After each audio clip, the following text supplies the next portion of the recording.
എല്ലാ കൂട്ടുകാർക്കും പ്രപഞ്ചഗീതിയിലേക്ക് സ്വാഗതം.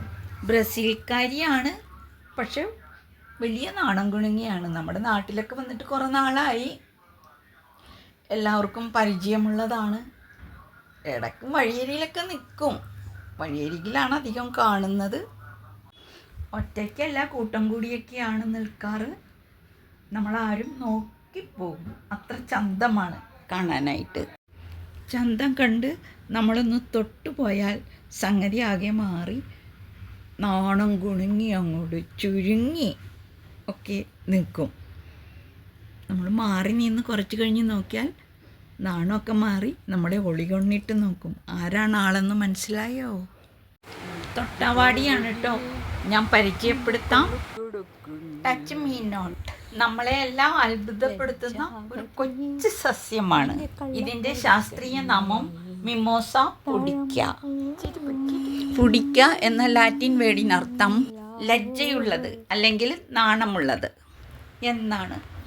ഇതിൻ്റെ ഏറ്റവും വലിയ സവിശേഷത ഇലകളുടെ ചലനമാണ്.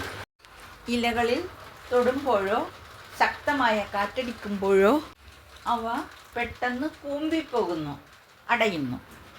കുറച്ച് സമയം കഴിയുമ്പോൾ ഇലകൾ വീണ്ടും പഴയപടിയാകും. കാരണം ഇതിൻ്റെ ഇലകളുടെ അടിഭാഗത്തുള്ള കോശങ്ങളിലെ ജലസമ്മർദ്ദത്തിൽ ഉണ്ടാകുന്ന പെട്ടെന്നുള്ള വ്യത്യാസമാണ് ഇലകൾ ചുരുങ്ങാൻ കാരണം. ഇത് സസ്യത്തെ ശത്രുക്കളായ ജീവികളിൽ നിന്നും രക്ഷപ്പെടാൻ സഹായിക്കുന്നു. തണ്ടുകളിൽ ചെറിയ മുള്ളുകളുള്ള നിലത്ത് പടർന്നു വളരുന്ന ഒരു സസ്യമാണിത്. ഇതിൻ്റെ പൂക്കൾക്ക് പിങ്ക് അല്ലെങ്കിൽ ഇളം ലാവണ്ടർ നിറമായിരിക്കും. പൂക്കൾ ഉരുണ്ട പന്ത് പോലിരിക്കും. ഔഷധ ഗുണങ്ങൾ. ആയുർവേദത്തിൽ വളരെ പ്രാധാന്യമുള്ള ഔഷധ സസ്യമാണ്. ഇതിൻ്റെ ഇല അരച്ച് പുരട്ടുന്നത് മുറിവുകൾ വേഗത്തിൽ ഉണങ്ങാൻ സഹായിക്കും. വിഷസംഹാരിയാണ്. ചിലതരം പ്രാണികൾ കടിച്ചാലുണ്ടാകുന്ന വിഷാംശം കുറയ്ക്കാൻ ഇതിൻ്റെ നീരുകൾ ഉപയോഗിക്കാറുണ്ട്.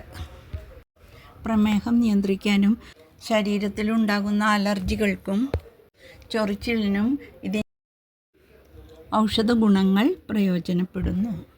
ഒരു കൗതുകമുള്ളത്, രാത്രികാലങ്ങളിൽ തൊട്ടാവാടിയുടെ ഇലകൾ തൊടാതെ തന്നെ തനിയെ അടഞ്ഞു കിടക്കാറുണ്ട്.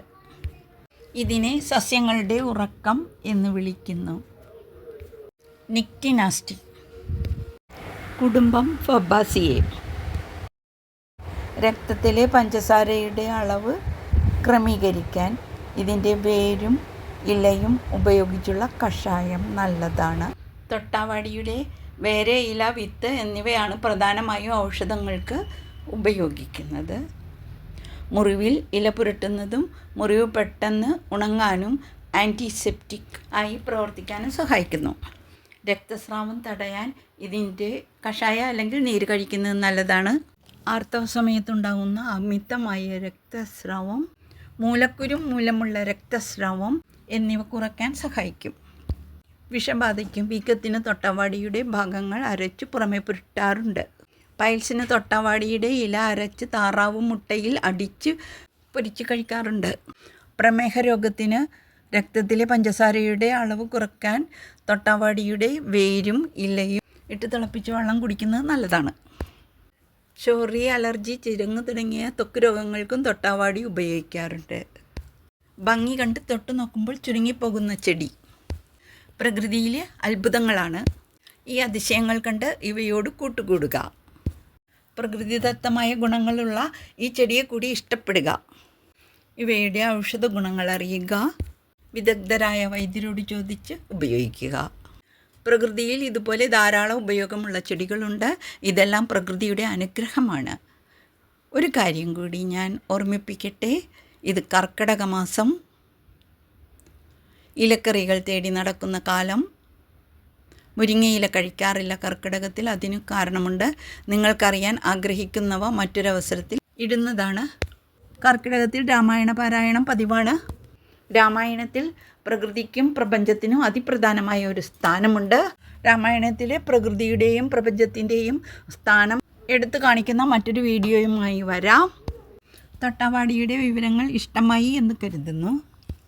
പ്രകൃതിയും പ്രപഞ്ചവും രാമായണവും തമ്മിലുള്ള ബന്ധം നിങ്ങളെ പരിചയപ്പെടുത്താം. വീഡിയോ കണ്ടതിന് നന്ദി. കൂപ്പുകൈയോടെ ലക്ഷ്മി ശിവ്.